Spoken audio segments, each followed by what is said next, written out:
morning, Carmen. Good morning to me. We have been through many personal development topics and words of wisdom, and continuing with this session, I would like to ask you, what have you prepared for us today?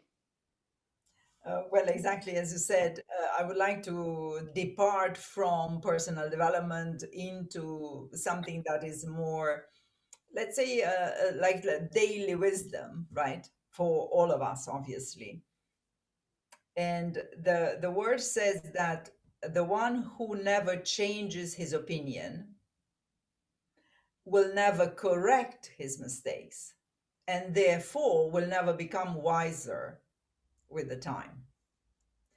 And and I think that it is very useful, obviously, for all of us, but mostly for, I would say, people who are not used with feedback. That's what I had in mind, because uh, let's say the notion of feedback is quite new. It's quite, how to say, modern, if you want, right?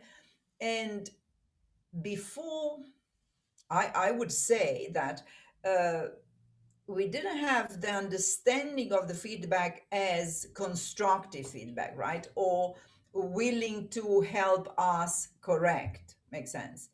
And because of that, I would say that in the past, and me, first of all, I always took the feedback as negative, as let's say put down, or diminishing my value, diminishing my whatever contribution, and so on and so forth. And lately, or very late, and certainly I'm not at the end of my road here, I would say so. I started to change the understanding, the perception of the feedback as something that will help me improve. And so this word, I mean, the way I understand it is that you will take from that word that is a feedback, it also feeds you back to what you said or what you did. And and obviously you are not necessarily, you don't need necessarily to do it, you don't need necessarily to change your opinion, but the minimum that I would say is consider it. Consider, if ever, that amount of information, that amount of new perspective could help you to develop a better perspective, or to correct, or to improve, or so on and so forth. And then at the end of the day, if you don't want, you don't want, if you cannot, you cannot. Makes sense. And I just finished with one client. I was coaching a director general at that time. And then I give him feedback from about 30 people, his network, right? His stakeholders. And I was really impressed by this guy, obviously, very senior manager. And so he was doing, he was reacting like this. Yes, he has a point.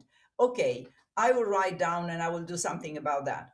And then there were other feedbacks where he said, no, I don't think that it makes sense to me, or yes, it makes sense to me, but I don't want to change that aspect.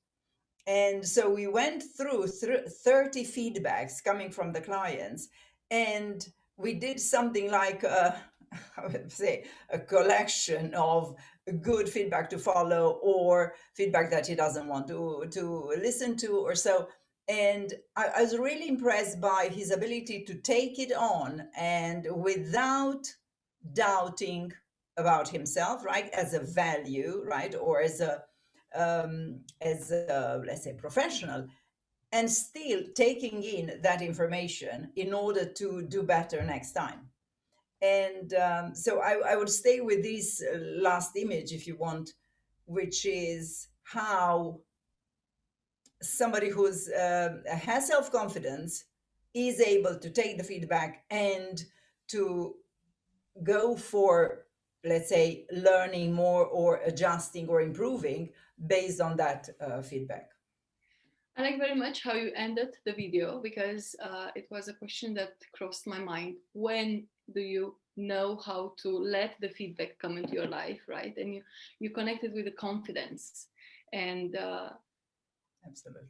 I think confidence is the right moment for change, right? So it's a good resource to use when you want to improve. Very, very exactly. Very good point. That means I still have a value despite the fact that I did not do perfectly well and I could still learn to do better.